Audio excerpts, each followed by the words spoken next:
Vamos lá, semana 4, sétimo ano. Então, unidade temática, lógicas comerciais e mercantis da modernidade. As lógicas mercantis e o domínio europeu sobre os mares e contraponto oriental.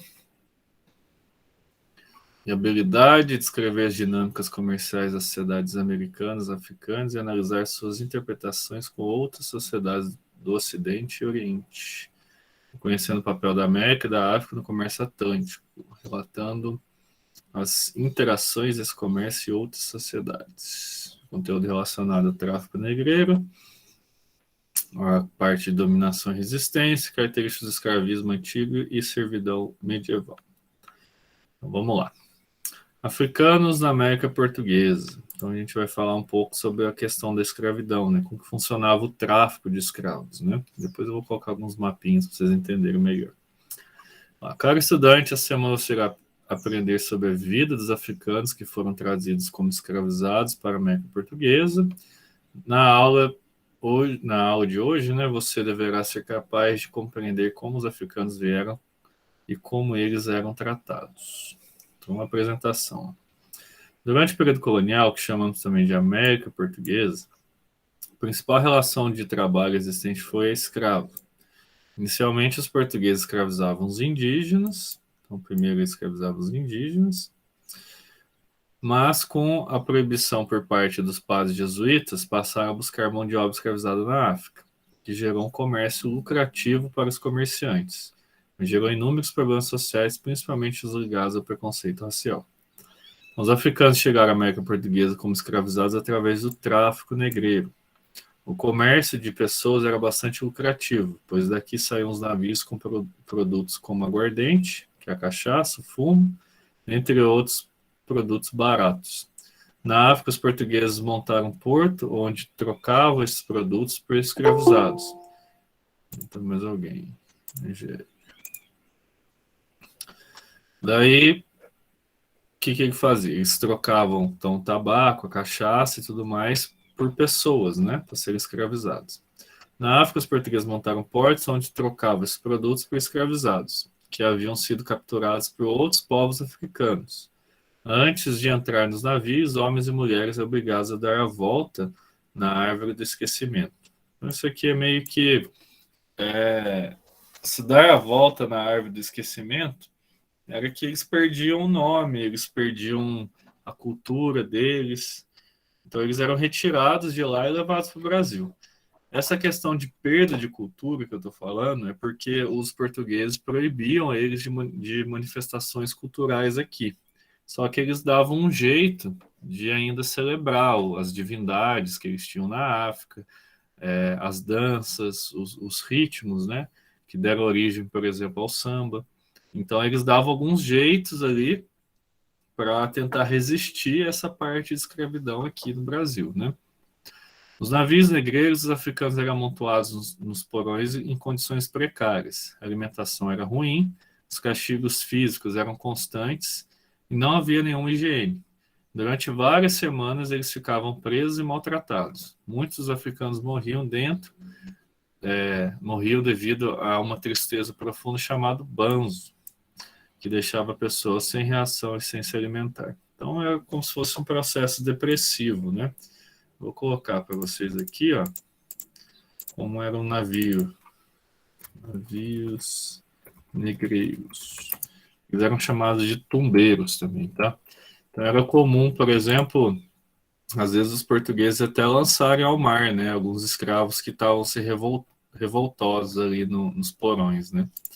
Aqui está uma imagem no porão de navio, onde as pessoas ficavam deitadas no chão, todas empilhadas, né? Eles obviamente não tinham, às vezes, acesso a fazer, por exemplo, suas necessidades fora ali do navio, então eles acabavam fazendo as necessidades aqui mesmo. Então, a alimentação também era muito ruim, né, para eles. Muitos ficavam correntados aqui e a viagem durava cerca de 2 a 3 meses, né? Então, imagina a condição das pessoas que ficavam 2 meses se alimentando mal, num porão cheio de urina e de fezes das pessoas, né, que ficavam aqui. até chegar no Brasil. Então, as condições eram as piores possíveis dessas pessoas.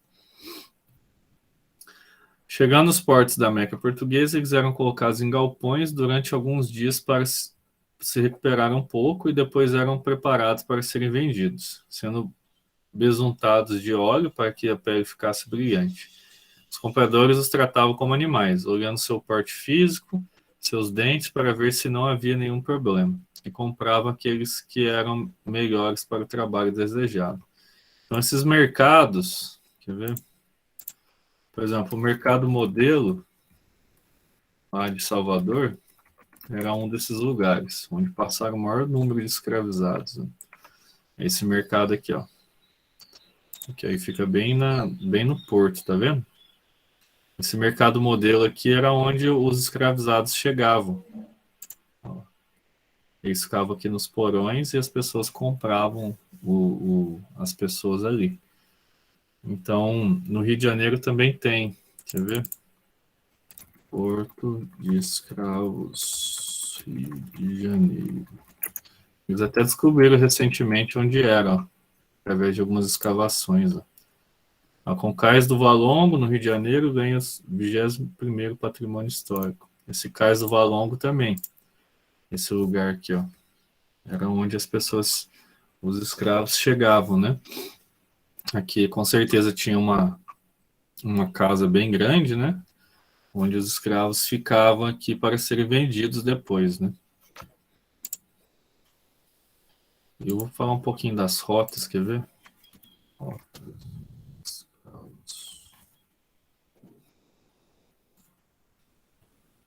Aqui tem algumas imagens, ó.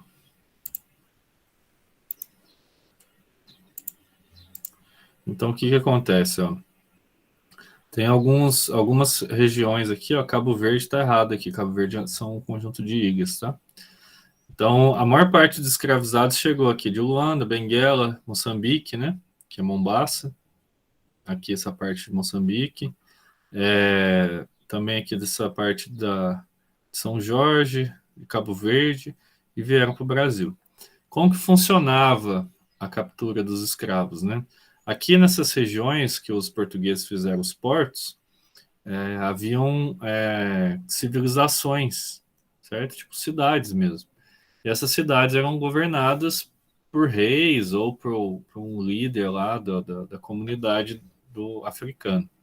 E o que eles faziam? Eles iam para o interior da África, entravam em guerra com algumas tribos africanas e pegavam essas pessoas e traziam para os portos como escravizados e trocavam com os portugueses por fumo, tabaco, roupa, armamento, essas coisas assim. Então eles faziam esse comércio. E esses escravos foram para a América do Norte, para a parte aqui da América Central. Eles foram também aqui para a América Espanhola, né, que é Peru, Bolívia, Venezuela, e principalmente para o Brasil. O Brasil foi o país que mais recebeu escravos no mundo, tá? Nessa parte da história aqui, né? Então, boa parte da população mesmo do Brasil, ela é descendente de escravizados dessa época, tá? Os africanos faziam todo tipo de trabalho pesado. No Nordeste, eles eram levados para trabalhar nas plantações de cana-de-açúcar ou nas casas dos senhores de engenho. Nos centros urbanos, eles eram usados como escravos de ganho, ou seja, vendiam quitutes e realizavam serviços. Então, esses escravos de ganho são essas pessoas aqui, ó.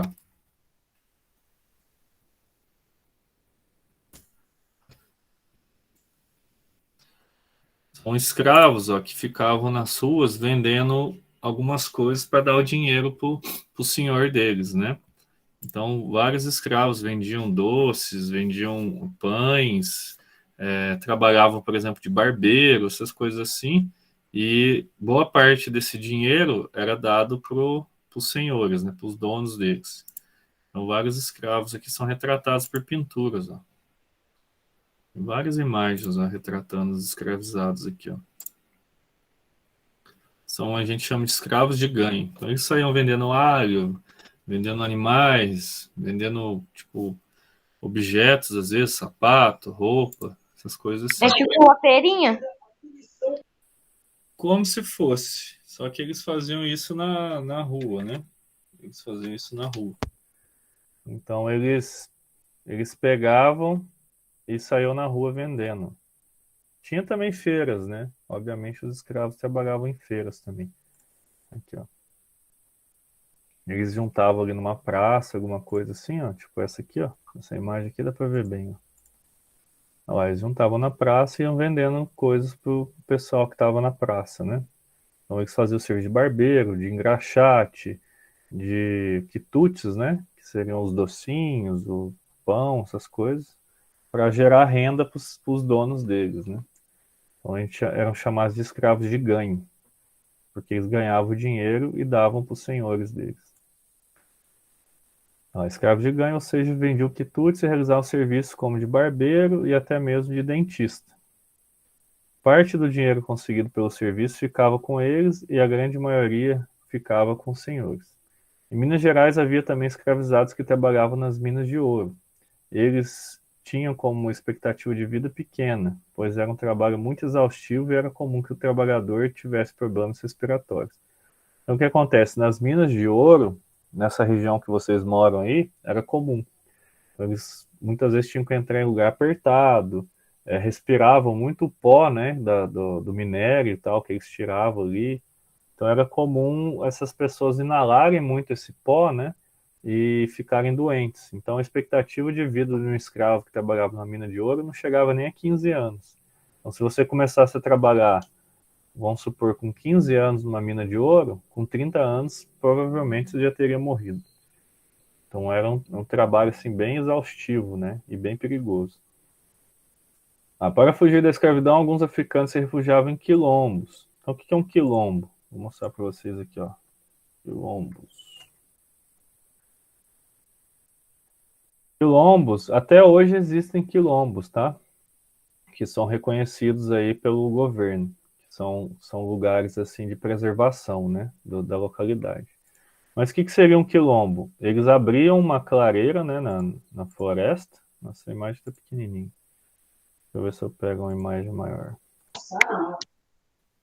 Então eles abriam uma clareira na floresta, construíam casinhas de pau a pique, né, igual vocês estão vendo aqui, casinhas simplesinhas com um telhadinho de sapê. De...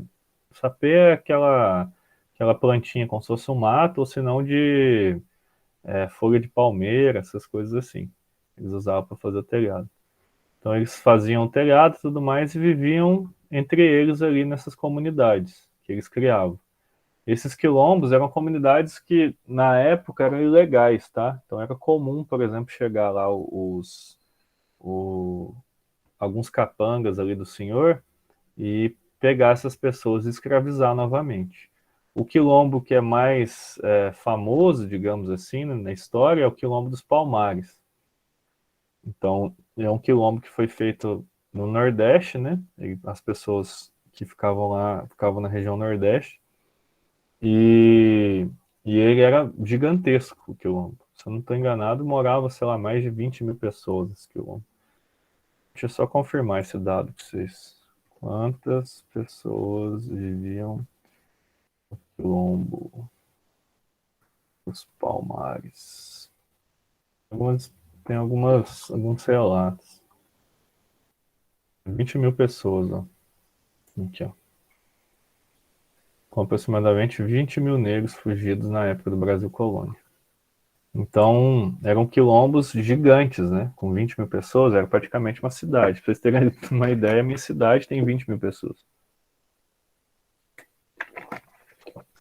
E como o escravo, na época, custava muito dinheiro, os capitães do mato, que eram as pessoas ali, que eram os capangas lá do dono da fazenda, eles iam para esses lugares para tentar escravizar essas pessoas de novo.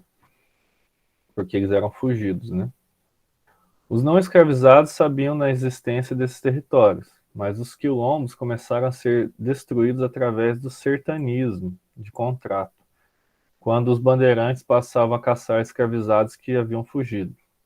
Como forma de diminuir a situação de sofrimento, os africanos criavam várias estratégias, como organizar rodas de capoeira, sambas de roda e realizar um sincretismo religioso. Então, o que é o sincretismo religioso? Eu vou mostrar para vocês aqui, ó. Sincretismo religioso.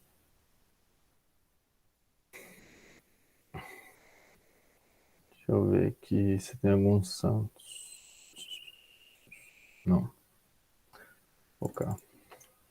Santos do Candomblé. Igreja Católica. Deixa eu ver se... tinha uma imagenzinha que era legal. Então, isso aqui são alguns orixás, ó. Então tem, ó, Oxum, Yansan, Ogum, Xangô, Exu, Oxalá, Oxóssi e Iemanjá. Todos esses aqui, ó, eles tinham santos católicos para representar eles. Por que que os africanos, né, os escravizados, representavam essas entidades que são os orixás, né, da cultura deles, da religião deles, com santos católicos? Porque os portugueses não deixavam eles rezarem, né, fazerem os cultos para esses orixás. Mas se eles transformassem esses orixás em santos católicos, daí poderia, certo? Deixa eu ver. Santos, Igreja Católica, Candomblé. Esse eu acho. Tinha uma imagem que tinha correspondência, mas eu não tô achando. Deixa eu ver se é essa aqui. Essa aqui tem, mas tá muito pequenininha.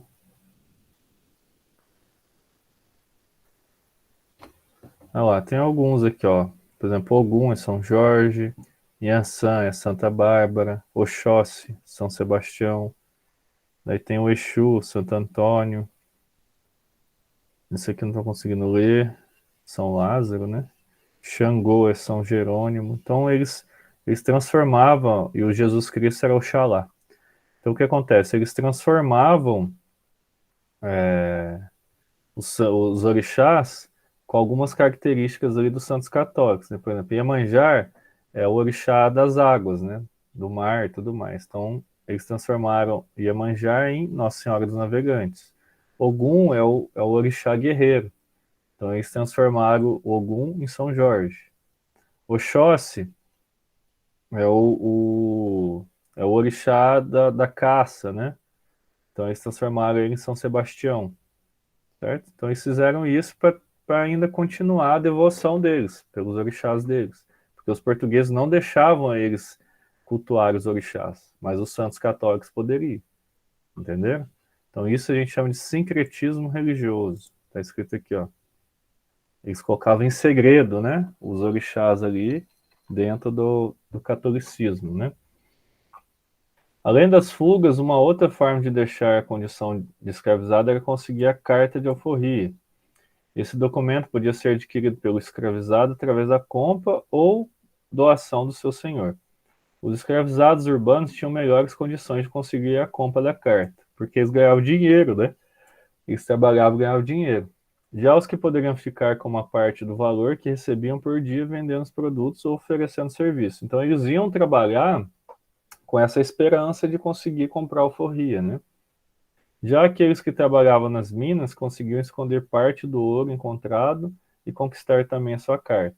Então, os escravos que trabalhavam em minas de ouro, normalmente eles escondiam ouro no cabelo, na gengiva, embaixo da unha, nos dedos do pé, né? Escondiam um pouquinho de ouro, daí eles iam juntando, vendia para algum contrabandista, né? E conseguia a carta de alforria deles. Havia também um caso de doação da carta de alforria para casos em que o senhor concedia liberdade ao escravizado por questões variadas. Entretanto, o processo de abolição total da escravidão ocorreu somente no século XIX, quando a América Portuguesa já havia se tornado Brasil. E mesmo assim foi um processo lento e gradual. Então o que a gente vê é o seguinte, que eles tiveram que lutar muito para conseguir alforria, para conseguir liberdade. E mesmo conseguindo a liberdade, eles passavam várias dificuldades, né? Porque o emprego, essas coisas assim, para escravizados que eram forros, né? Que tinham alforria, também eram empregos que pagavam muito mal. Então, essas pessoas conseguiam alforria, mas só que não viviam de uma forma digna, né? De uma forma bem precária, digamos assim. Né? Atividades. Leia o trecho de Navio Negreiro de Castro Alves. Então aqui está falando sobre o navio negreiro, né? Que eu mostrei para vocês lá a imagem. Era um sonho dantesco e tombadilho. que das luzernas a vermelho brilho, em sangue e se banhar, tinir de ferros, estalar de açoite, legiões de homens negros com a noite, horrendos a dançar, presa nos elos de uma só cadeia, a multidão faminta cambaleia, e chora e dança ali. Um de raiva delira, outro enlouquece, outro que martírios embrutece, cantando, geme e ri. Então aqui está falando um pouco, é um poema, né, que está falando um pouco sobre a vida das pessoas no navio negreiro, né? Então está falando aqui que as pessoas eram açoitadas, né? Eles apanhavam. Então está falando aqui que as luzenas vermelhas, o brilho, normalmente eles também utilizavam essa coisa de marcar gados, não sei se vocês já viram, que eles esquentam a ponta assim e marcam a pessoa. Então era comum fazer isso. Não estou falando que isso está escrito aqui, não, tá? Estou fazendo uma alusão só. Tá falando aqui chora e dança, então de raiva delira, né? Ou enlouquece. Então isso aqui está falando sobre os maus tratos que eles recebiam, né? De acordo com o texto e com seus estudos, explique como os africanos eram tratados nos navios. E aí? Como que eles eram tratados? Mal. Mal. Então, quais eram as punições que eles recebiam? Que eles recebiam muita comida? Não. Eles recebiam castigos? Eles recebiam castigos físicos? O castigo deles era apanhar. Então, eles recebiam castigo físico. Eles tinham muita comida? Não. Eles tinham acesso a um banheiro, por exemplo? Não. Então, assim, ó, as condições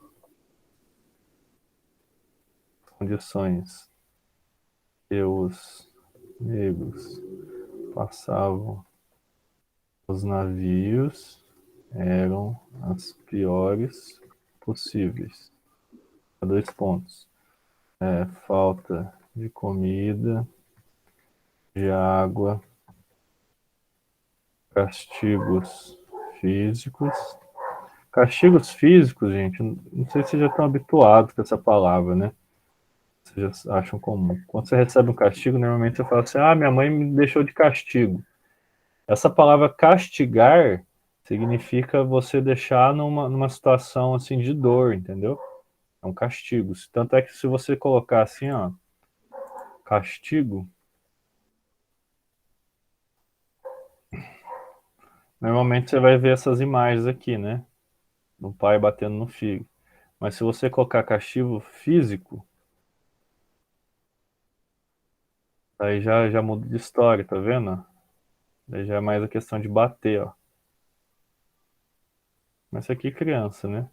Aí castigo físico, escravos. Aí você já vai, ó, bater com açoite, tá vendo? Com um chicote, alguma coisa assim, ó. Aí, ó. Aqui é que eu falei pra vocês, ó. Da pessoa ser marcada, tá vendo? Era comum também os escravizados serem marcados igual gado. Eles pegavam uma vara de aço, né, com alguma letra aqui na ponta, esquentavam na brasa e colocavam na pele da pessoa. Era comum eles fazerem isso também. Então, lá, falta de comida, de água, castigos físicos, qualquer etc. Aqui. Quer que copie e deixe aí no chat ou não? Copiei.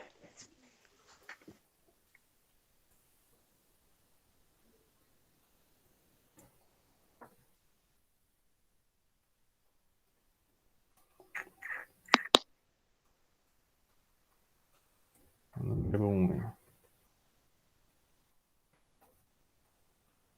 2. A história da capoeira está bastante associada à escravidão do Brasil. A arte marcial começou no século XVI, no período em que o Brasil era colônia de Portugal. Trazidos dos países da África para o Brasil, os negros vinham para trabalhar nos engenhos de cana-de-açúcar, sobretudo na região Nordeste, bem como nas fazendas de café, roças ou nas casas de senhores. A capoeira iniciou como uma luta para expressar resistência dentro das senzalas. Explique como a capoeira serviu como resistência à escravidão. Bom, capoeira, primeiro, o que é uma capoeira? Capoeira é um espaço, normalmente do lado da casa, onde há um chão de terra batida. Isso é uma capoeira. Agora, a arte marcial capoeira, né, que foi inventada pelos escravizados, ela não foi trazida da África, ela foi desenvolvida aqui. Óbvio que eles já tinham lá algumas danças, alguma coisa, só que eles desenvolveram aqui. E era como se fosse uma arte de luta, né? Então, além de ser uma dança, né, que tem lá o pandeiro, você tem como fala? O berimbau e tudo mais, os atabaques também, né? São os tambores. Você também tem a dança. Então, além de ser uma dança, é uma arte marcial. Então, eles serviam para deixar o corpo deles também preparados, por exemplo, para uma luta. Então, tanto é que eles simulavam uma luta, né? É sempre você luta capoeira ou ginga capoeira com mais uma pessoa. Então, como que serviu como forma de resistência? O treinamento da capoeira servia para simular combates, né? Confrontos entre duas pessoas. E era uma forma de expressar a cultura africana, através da dança, através da música, né? Então, essas duas formas. Vou colocar aqui para vocês. Aí, ó. Então, o treinamento da capoeira servia para simular combates, confronto entre duas pessoas, e era uma forma de expressar a cultura africana. Certo? Alguma dúvida nessa 1 e 2? E aí, gente? Tranquilo? Então, vou passar para 3 aqui, ó. 3, 4, depois acaba. Então, ela vai acabar rapidinho. 3. O cotidiano dessas comunidades é marcado pelo sentido do trabalho relacionado à terra, isto é, pelo tempo de roçar, tempo do plantio, tempo da colheita, tempo de espera pelo inverno e pelo verão, dos quais dependem para começar o ciclo de cada novo ano. Tudo isso na simplicidade do dia a dia, sem muita complicação, mas com as dificuldades de sempre. A semente que o governo ficou de mandar e o vereador levou para outro povoado onde moram seus eleitores. O poço artesiano que ficou somente na promessa, a desilusão com a demora na regulamentação das terras, o gado do proprietário de terras que entrou na roça e destruiu tudo. Herança quilombola maranhense, história e histórias. O texto fala um pouco do cotidiano de uma comunidade quilombola nos dias de hoje. Explica a importância dos quilombos no período colonial. Então, lá, no período colonial, os quilombos serviam de quê? Por que os negros iam para os quilombos? Pra onde, professor? Por que os negros fugiam para os quilombos? O que representava o quilombo na época? Era onde os escravos faziam o que lá?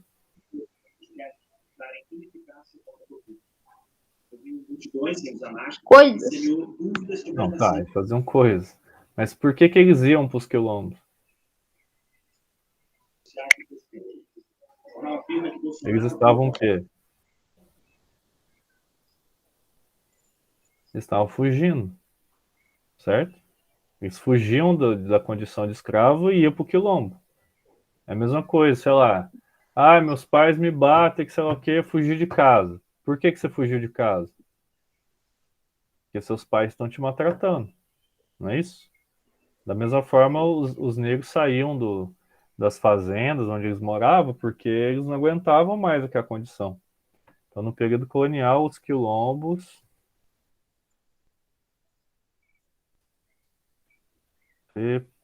representavam espaços onde os escravizados fugidos conseguiam resistir à escravidão. No período colonial, os quilômetros representavam espaços onde escravizados fugidos conseguiam resistir à escravidão. Então, eles formavam como se fosse vilarejos, né? Cidades. Não cidades, né? Mas povoados, né? E eles conseguiam se esconder, né? Então, isso era um quilômetro. Já manda o Ctrl+C e Ctrl+V. Eu quero ver vocês entenderem a matéria, não quero ver vocês só ficar copiando, não. Tem que responder também. Lá, explica o que era a carta de alforria e como o escravizado poderia recebê-la. Então, o que é a carta de alforria? Isso vocês têm que saber, ué. O que era uma carta de alforria?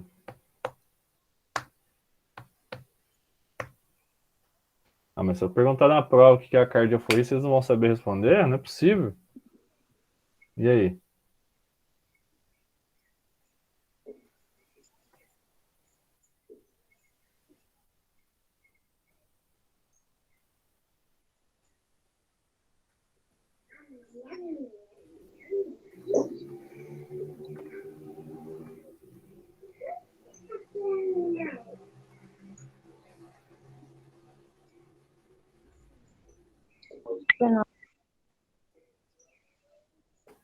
A carta de alforria era um documento que comprovava que o escravizado era livre e não possuía um dono.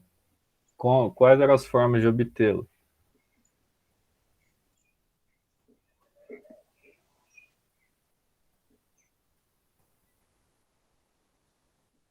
Quê?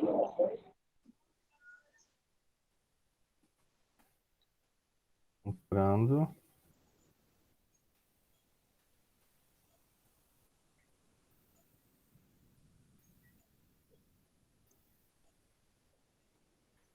ganhando,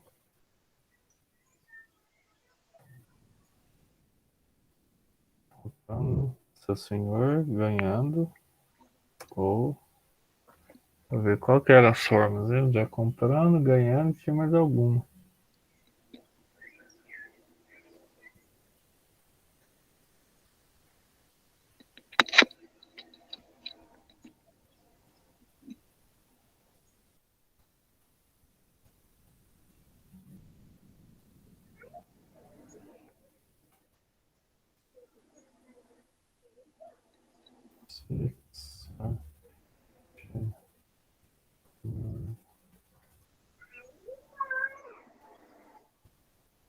Falei do ventre livre.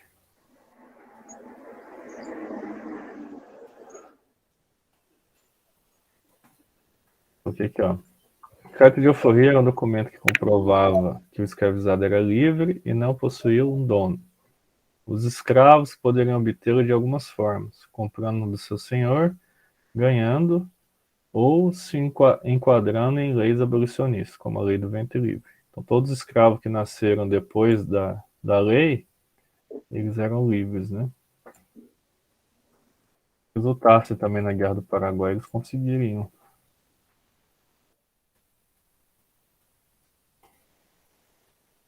E é isso. Alguma dúvida Não, Já. sobre as questões? não. Não? Só vou começar a copiar a 4 aí. Vocês não respondem nenhuma questão minha e vocês não têm dúvida.